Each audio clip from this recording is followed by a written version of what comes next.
রিক্ত আমি, সিক্ত আমি,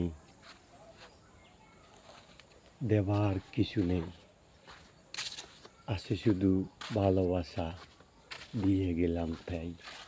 এই কথা তো তারাই বলতো যারা কবি, সাহিত্যিক, পণ্ডিত, যারা রাষ্ট্রের সর্বোচ্চ উঁচু স্তরে রয়েছে, বা কোনো মুফাসসির, কোনো মুহাদ্দিস বা কোনো ঐতিহাসিক ব্যক্তি, তারা লাগে এই কবিতার লাইনটা শোভা পায়।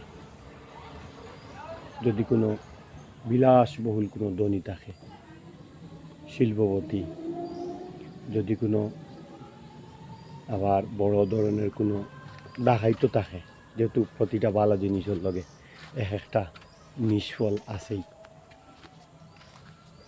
আমাদের এলাকাতে কোনো ঐতিহাসিক লোক নাই বললেই চলে বর্তমান সময়ে।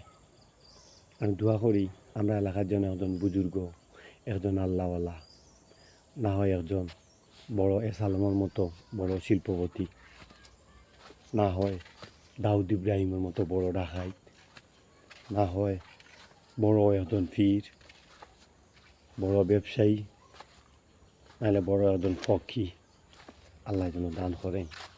আর তিনি যেন কথা বলেন, তখন আমরা তার কথাগুলো শুনব যে রিক্ত আমি, সিক্ত আমি, দেবার কিছু নেই, আছে শুধু ভালোবাসা, দিয়ে গেলাম তাই। আসসালামু আলাইকুম।